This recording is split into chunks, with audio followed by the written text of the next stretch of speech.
ഇന്നത്തെ അറിയിപ്പുകൾ.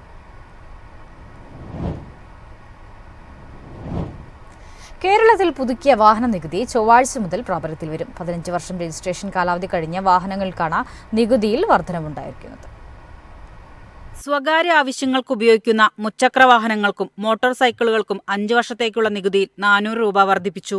7750 കിലോഗ്രാം വരെയുള്ള കാറുകൾക്ക് 3200 രൂപയും 750 കിലോഗ്രാം മുതൽ 1500 വരെയുള്ള കാറുകൾക്ക് 4300 രൂപയും 1500 മുകളിലുള്ള വാഹനങ്ങൾക്ക് 5300 രൂപയുമാണ് വർദ്ധിപ്പിച്ചിട്ടുള്ളത്.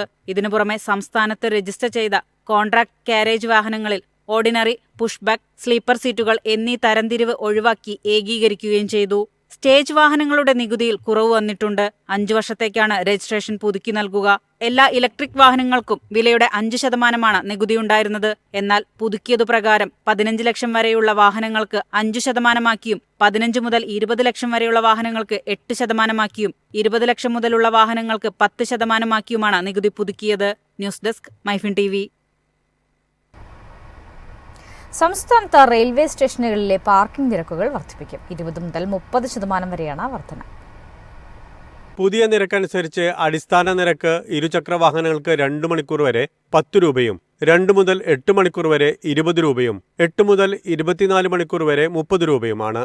ഓട്ടോ, കാർ എന്നിവയ്ക്ക് ഇത് യഥാക്രമം 30, 50, 80 എന്നിങ്ങനെയാണ്. മാസാടിസ്ഥാനത്തിലാണെങ്കിൽ ഇരുചക്ര വാഹനങ്ങൾക്ക് 600 രൂപയാകും. ഹെൽമറ്റ് പ്രത്യേകം സൂക്ഷിക്കണമെങ്കിൽ 10 രൂപ ഈടാക്കാനും തീരുമാനമുണ്ട്. 2017 അവസാനമായി റെയിൽവേ പാർക്കിംഗ് നിരക്കുകൾ പരിഷ്കരിച്ചത്. 8 വർഷത്തിനു ശേഷമാണ് നിരക്കുകൾ കൂട്ടുന്നതെന്നും കാലോചിതമായ വർധന മാത്രമേ നടപ്പാക്കിയിട്ടുള്ളൂവെന്നും റെയിൽവേ അധികൃതർ പറഞ്ഞു. News desk MyFin TV. അതിവർഷ ആനുകൂല്യത്തിന് അപേക്ഷിച്ച കർഷകർക്കുള്ള ബാക്കി തുക ഏപ്രിലിൽ വിതരണം ചെയ്യും. 1ാം ഗഡു ലഭിച്ചവർക്കാണ് ബാക്കി തുക വിതരണം ചെയ്യുക. കേരള കർഷക തൊഴിലാളി ക്ഷേമനിധി ബോർഡ് തിരുവനന്തപുരം ജില്ലയിൽ 2018 മാർച്ച് വരെ അതിവർഷാനുകൂല്യത്തിന് അപേക്ഷിച്ചവർക്കാണ് തുക ലഭിക്കുക. 1ാം ഗഡു വാങ്ങിച്ചതിനു ശേഷം മരണപ്പെട്ടു പോയവരുടെ നോമിനി, മരണ സർട്ടിഫിക്കറ്റ്, ബന്ധം തെളിയിക്കുന്ന സർട്ടിഫിക്കറ്റ്, നോമിനിയുടെ ആധാർ കാർഡ്, ബാങ്ക് പാസ്ബുക്ക് തുടങ്ങിയ രേഖകൾ ജില്ലാ ഓഫീസിൽ ഹാജരാക്കണം. News desk MyFin TV.